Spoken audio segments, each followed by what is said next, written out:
everybody. I am Edith Miller, and this is series one of my experience, strength, and hope.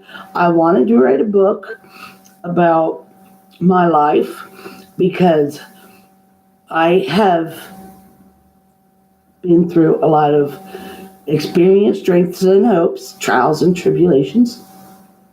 And even before I was born, seeing my life was in a spiral. So with that, my mother, when she was pregnant with me, the doctors had found a brain tumor, and the doctors wanted to abort me because they let my mother know that there is no way that you and your baby is going to make it through this. We need to get the tumor out now. And from what my mother said, there were court proceedings because in 1967, the riots, actually, I was born at Christ Hospital, so the riots were going on outside the Hospital of Christ here in Cincinnati, Ohio, and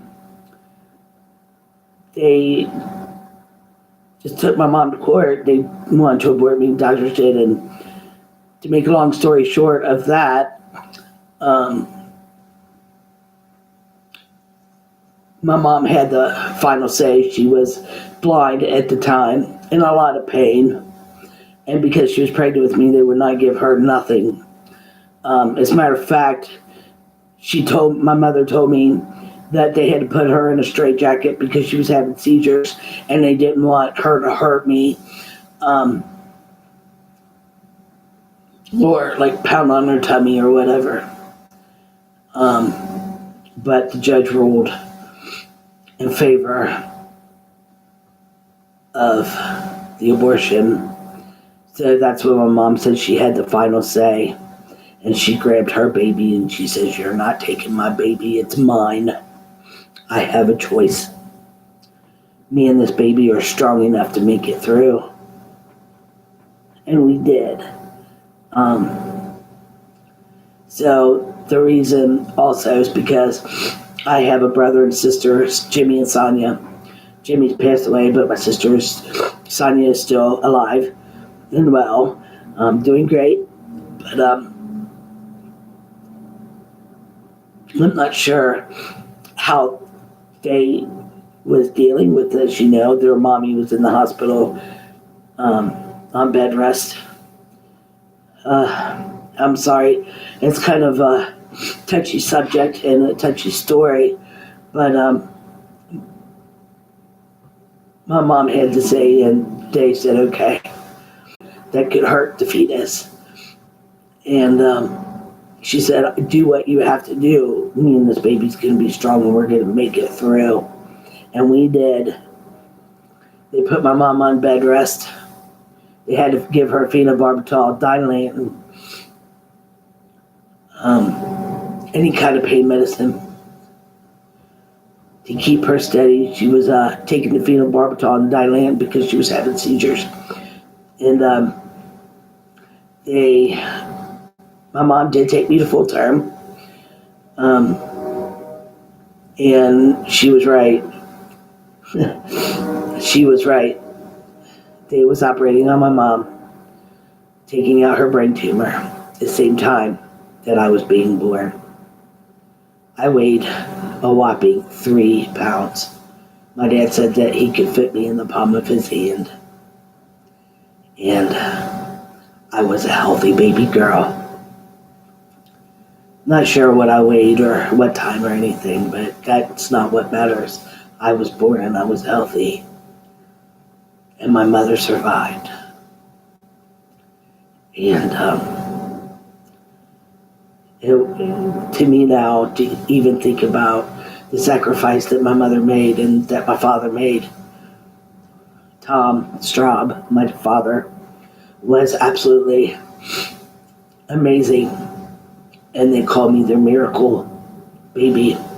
And my mom wanted to name me Angel, but they decided to name me after both of my grandmothers. Edith is my mother's mom, and Helen is my father's mom. So I'm named Edith Helen Straub. That was my born name. And just an amazing story. My mother lived with carcinoma. She had a cancerous mole removed from her neck. That's how they found out, and the horse got out of the barn and it went up to her brain. I'm going to be scattered in the story because it's just the way I am. I'm a scattered kind of person. Go figure, right? Anyway, growing up, I had a lot of sickness.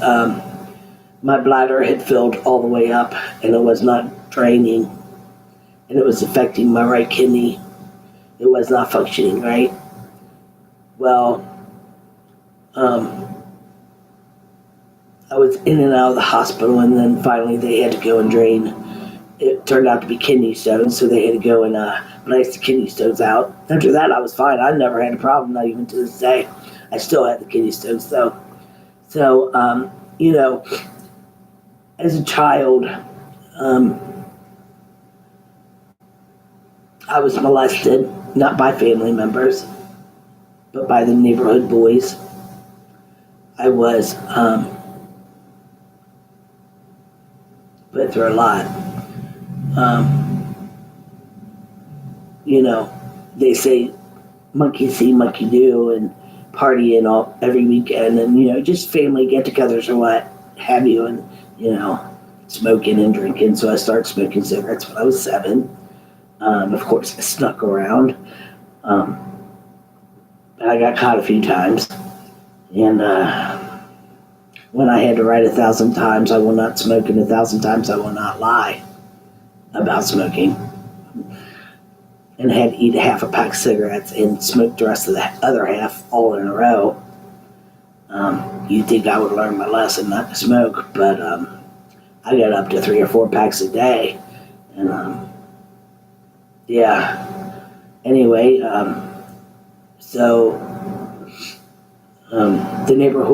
the neighborhood boys, some of them, we played sports. We would go and toss out in the middle street and things like that, and thought nothing of it. So when I was 10 years old is when I began drinking.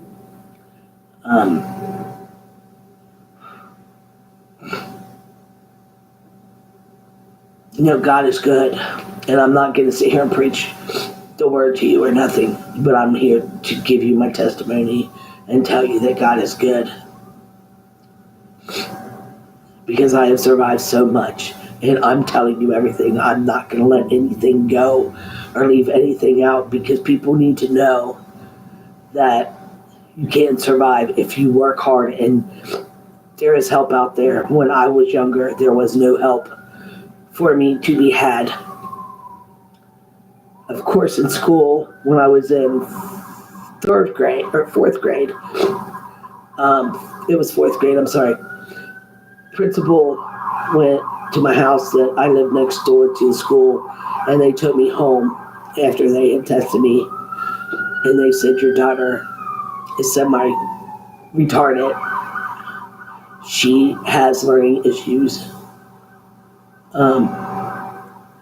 And we want to help her. So that's just something that you never forget, and I remember my parents saying, no, she's fine, there's nothing wrong with her. But, we need to put her in special education classes. They agreed. They said, okay, well, do what you have to do with her. Well, then I was in special ed classes my whole school life. When I started drinking at 10, I'll never forget. My first drink was a 5th of Thunderbird with a friend. I'm not going to mention their names except for family names. We drank a 5th of Thunderbird in back of Utotem. I thought, this is making me feel good. Like, not drunk, but it relaxed me. It helped my anxiety. It helped my anger. I was like, this is cool. And I found something that made me feel normal, you know. And I didn't stop from there. No, I didn't. And you would have thought, well, how'd she get it? Well, of course. That I'm not going to reveal because, anyway, I got alcohol 24/7 if I wanted it. That didn't matter. People bought it for me, you know. When I was 12, I started smoking weed. Yeah, and that was amazing. I loved how it made me feel, and it was just wow. I smoked hash too, and it was the bomb. Like, I would love to have some hash right now, but yeah, right. I know that would make me feel good and take away my pain. So, you know, I just really put myself through it. When I was 7, I didn't know better. And then when the kids were doing their thing to me, the boys were doing their thing to me, I thought it was normal. I thought that I had to have sex in order for a boy to love me, which later on I found out that that was a lie. So I was very promiscuous because I thought that was what we were supposed to do. So later on in my teenage years, you know, I had someone give me my first Valium when I was 14, and that is when I had my first suicide attempt. I took the Valium, and then I had a bottle of cough medicine with codeine in it, and I drank the whole bottle with the Valium that was given to me. And I thought for sure, you know, I would go to sleep and not wake up. I was highly suicidal back then because I realized that the things that happened to me wasn't supposed to happen, and I acted out. So, like, I lived through it, but then I started doing white crosses, nudes. I would smoke probably a quarter bag of weed in 3 or 4 days, of course sharing with friends. So I would have baggies full of white crosses. Of course I was selling them. That's how I could afford my weed and my alcohol.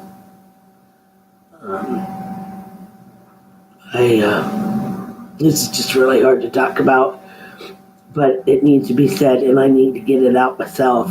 So that is a part of healing process for me as well. But to let you all know that now in life there is help for you, and if you have children, please go get them help. Please explain to them, because some may not know, especially if they have mental health issues, and explain to them why, what, when, where, and how, and let them try it a few times, and I guarantee you will get through to them. My goal is to plant seeds in people, to let people know that it's going to be okay and it all works out in the end. Some people don't make it through addiction. They overdose because they don't even know it. The last drug of choice was crystal meth. That was the last drug that I ever did.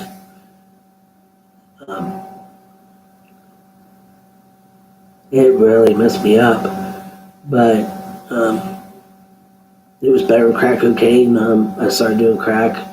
That was in my, I was about 25 maybe, but I'm about to back up to my teenage years. I got pregnant with my beautiful, wonderful son. And I was 16. And I was 3 months pregnant, and they didn't know. My mom came up to me and she's like, Edith, you're pregnant.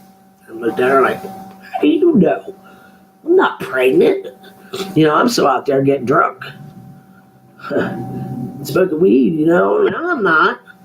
She says, well, because you're getting sick in the morning, I'm having to give you crackers to settle your stomach, and you haven't had your period in a while. And I said, oh, well, me and your dad's going to take you to the doctor. We're going to find out. And my parents were so wonderful through the whole thing. And they took me to the doctor. They found out that I was pregnant. The doctor said I was 3 months pregnant. And then it was so cute. My parents, my mom was on one side and my dad was on the other. And they walked in with me and they went into the office with me. It was just amazing to me.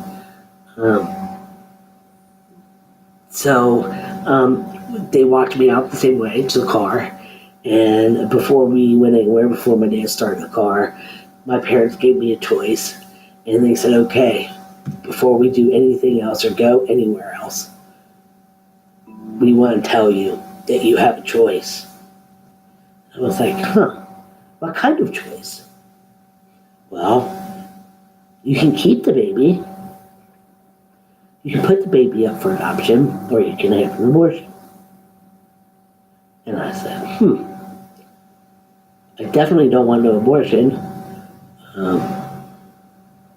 I'm not going to put him up I'm not putting the baby up for adoption. Oh my gosh, I couldn't fathom that thought.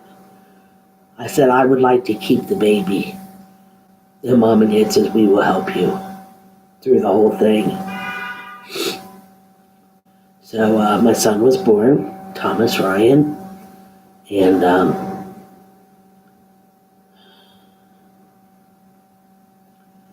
I was a good mom for a while. I didn't drink. I didn't do nothing. I stayed home with my son. He was mine. I showed him off everywhere I went. He was the love of my life, and there was nobody can take him from me.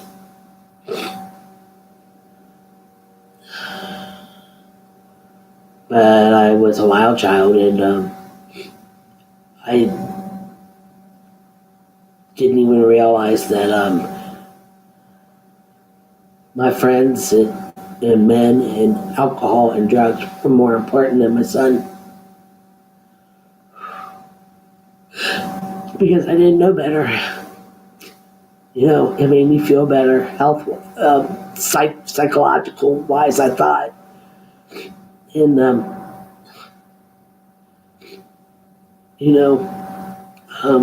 child services got called. And they put my son in foster care.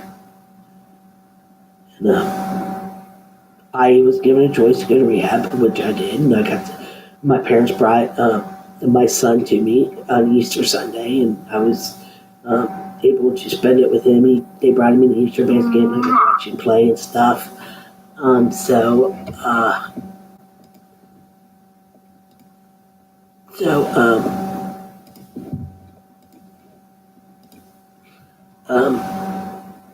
It was just a really cool thing.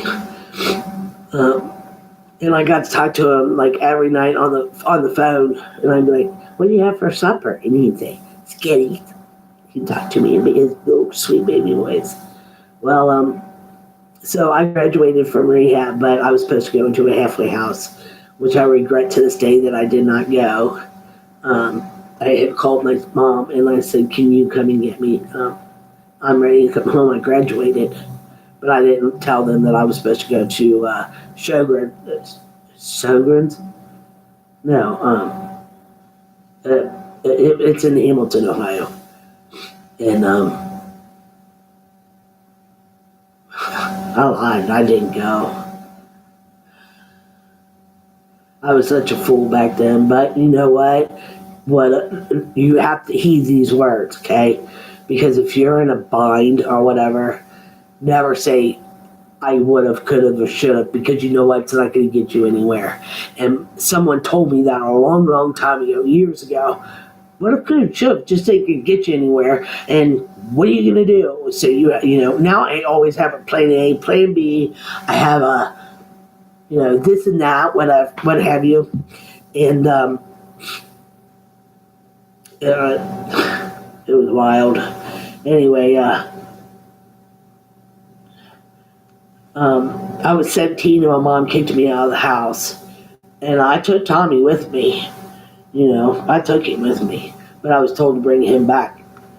That I was putting him in danger. And I was. Was hanging out with a bad crowd. And, I wasn't taking care of my son. My friend's mom was doing it. And she took care of him while I partied and did my thing. That was the times where you hide in the trunk and go to the drive-in. That part was funny. Anyway, okay, so 3.5 years passes by, and I was told by the caseworker, she said, Edith, you have a choice. She says you can put your son up for an open adoption, or we're going to take your son and you'll never have a chance to see him again. And that was so like, oh my God, are you kidding me? So I'm not going to get my son back after all. And she's like, no, I'm sorry, but he already has a family that wants to adopt him. So so I said, okay, I'll go ahead and sign the paperwork for the open adoption, and I did. And I was supposed to hear from him, see him, know how he was doing. I wasn't allowed to see him, but, watch him grow up in pictures and hear about him. Well, my parents got the pictures there for adoption. My life really went downhill from there. I was just totally numb. I lost the love of my life, my precious little boy. But I couldn't. I was too young. I was a mother having a baby. Or a baby having a baby that didn't know better, So I made the best choice as I could for him. And so he was adopted out right away. I don't know who the family was. So I still don't. But when he turned 18, we reunited. And he said, I love you, Mom. And he asked me, can I still call you Mom? Because no matter what, you're still my biological mother. And I forgive you, and I love you. And that was just amazing. It was the most precious thing that a mother could endure after putting her son up for adoption. And I said, of course, yes. So, I didn't, after that, I didn't see my son. Looks like an earthquake going. I didn't see my son after that. I'm sure he felt abandoned again, but that's not my story to tell as far as what happened. But trust me, I wasn't there, and if I had something to say about it, I would have.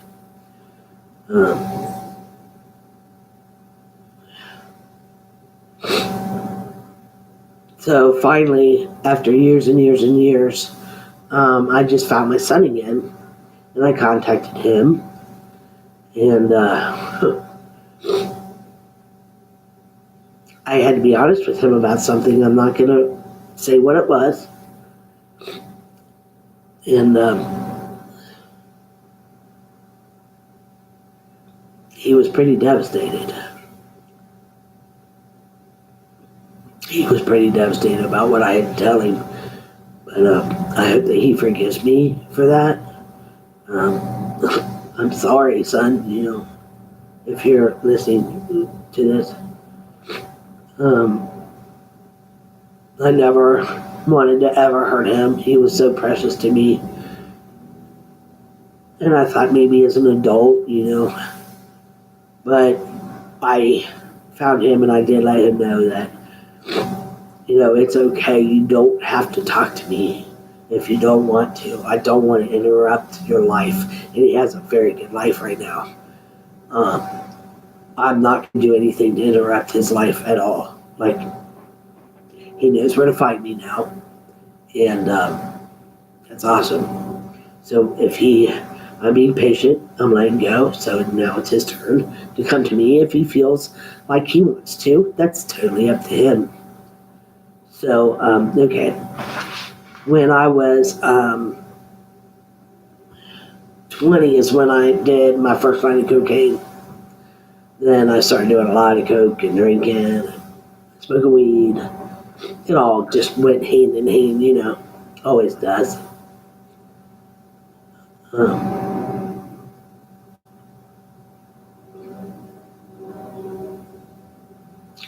I put myself through a lot and had no clue that I was ignoring my health.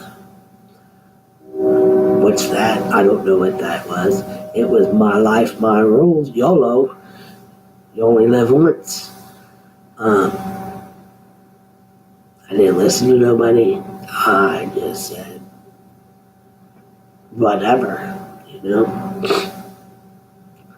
didn't even love myself. I didn't respect myself or others. And it's sad that, now I realize that. So, just to make the long story short, this is the first set of my series that, with all that said, and I'll continue tomorrow, that my point of my story is some people say that there's functional alcoholics, and I was a functional alcoholic, of course, but I lost a lot of jobs doing it. I was just a functional addict. But I saw signs that God was giving me, and I'm like, okay, now this is why I was born. I was born because God was going to use me. And I totally believe that. He's using me to get my story out so that I can get through to parents, and then the parents can get through to the children about what happened. Now, I don't have children on here. The video is not for kids on YouTube because there will be things. I'm not going to be graphic, but I will be saying the word rape and this and that. So that's why.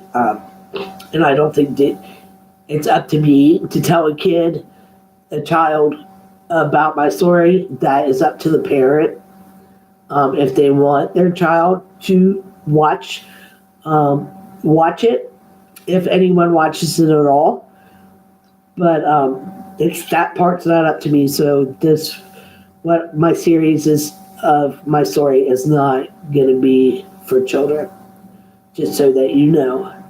And I might even say the F word and get explicit. Who knows what kind of mood I'm going to be in. I don't know. So, okay.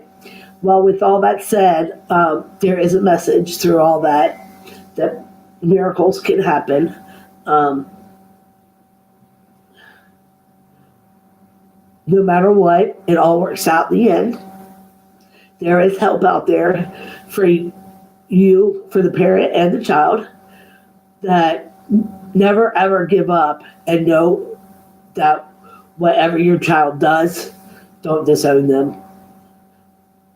And yes, they're going to hurt as a parent. And so is the child going to hurt.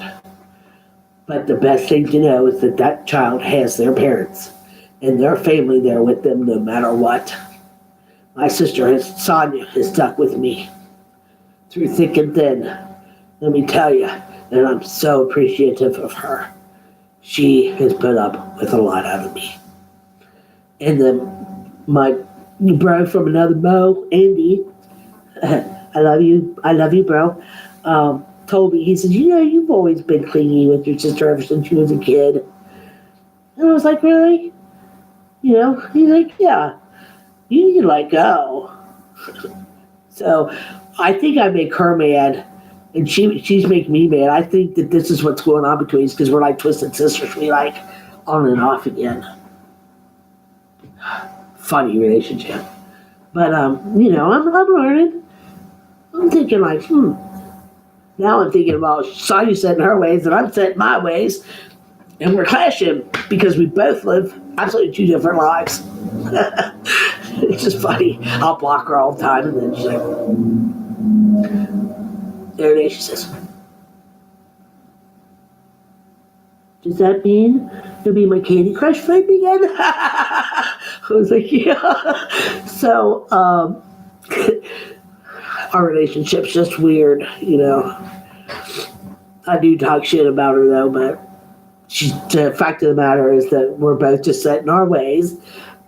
She has her way of doing things and I have mine, and we're two different people, and we are 7 years apart in age, and she wants out of me what she wants out of me, and then I want out of her what I want out of her, and neither one of us is pissing us off is what it's doing. But she's really stepping up to the plate, and I'll explain that later, as she always does. So as the story goes on, you will learn more about my sister and I's relationship. It's love-hate. If you've ever read that book, Love Me, Don't Hate Me, it's about being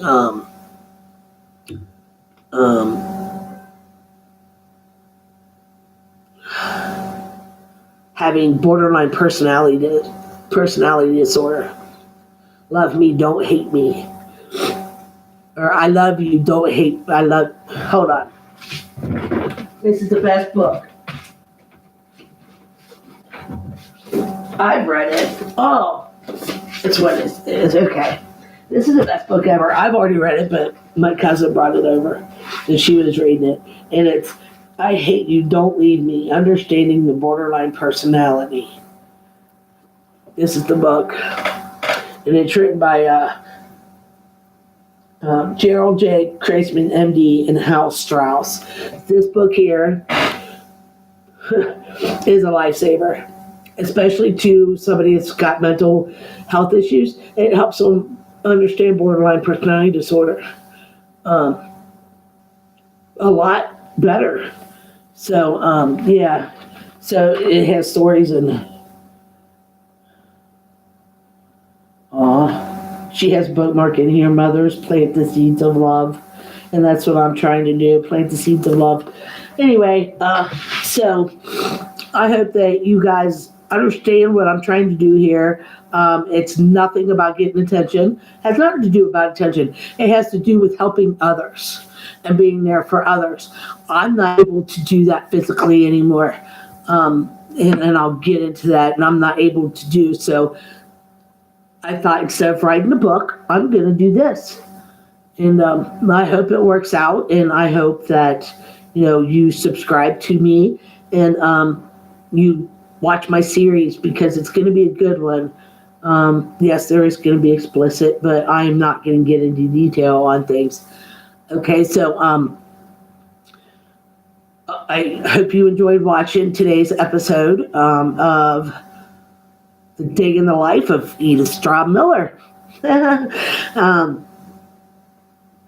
It's okay to laugh, too. I mean, laugh. But right now, I'm not having the last laugh. Or the first laugh, so just know that there's help out there for the parents and the child, and please understand, because I was taught by a really good friend of mine that you have nothing without understanding anything. And understanding is the goal to success to a great relationship. And if you don't understand, then you talk about it until you do. And then you look up resources, which I just gave you a resource. So in each of my series each day, I'm going to give you guys something that, ideas of what you could do to help. So this is the book. If you don't understand your child, or if the child don't understand the parent, or mental illness like borderline personality disorder, which I have, I Hate You, Don't Leave Me. And that's just me. This also goes hand in hand with impulse control, which I have, but I'm working on that. And It's the hardest part, I think, working on is the impulse control and the borderline personality together, because it's just really hard to live with yourself when you have it. So that's that. And tomorrow I did a lot of research, so I'm going to be throwing a lot of links out there that, information. But just so you know, if people are watching from all over the world, that you can YouTube, I'm not even going to say the word. YouTube has a lot of information, and so does Google, but YouTube has more information than anybody could ever have. So thank you, YouTube, for being here. They have actual doctors and actual people with experiences, but then I'm not the only one, and I thought for a long time that I was going to be the only one, but just know that you're not the only one that is going through stuff, and your family, it's not their fault, and it's not your fault. It just happens. It's nobody's fault. You can point blame all you want, but I know that I'm not anymore. It's all what happens, and yeah. So anyway, I hope you all enjoyed watching. For now, I will be back tomorrow. I'm also streaming live on my radio, Dance with Fraser Radio. So if you would like the link to that, I will give that to you, and you will also hear my story on the radio live. Also, that I'm not promoting my radio. No, it's just online radio that I play with this virtual reality thing on the radio or whatever. Then on the virtual reality game, which I have a lot of people that wanted to hear it, so I am streaming live. This is the best thing I can do as far as getting my story out there, because right now I don't want to talk about it right now, because I'm going to bring out tears every time I do. And I love you all. Thank you all for watching and listening, and I hope that I got through to at least one person, because I'd like to get through a lot. I know I'm not going to be able to save the world, but I would like to save a child and a parent. That is more important to me right now, and this is my goal that I've been wanting to do for years, because if no one else is going to do it, well, I am. And I'm still going to do it whether somebody else is going to do it or not, because each story and each person is different. So if you have any questions, please leave a comment. I will do my best to answer any question. I'm going to be an open book. I'm going to be honest. Too honest, maybe, but that's okay. In order to get out what I need to get out, want you all to understand why and what and where and how I did the things I did. All right, so thank you all for watching, and I hope you tune in tomorrow.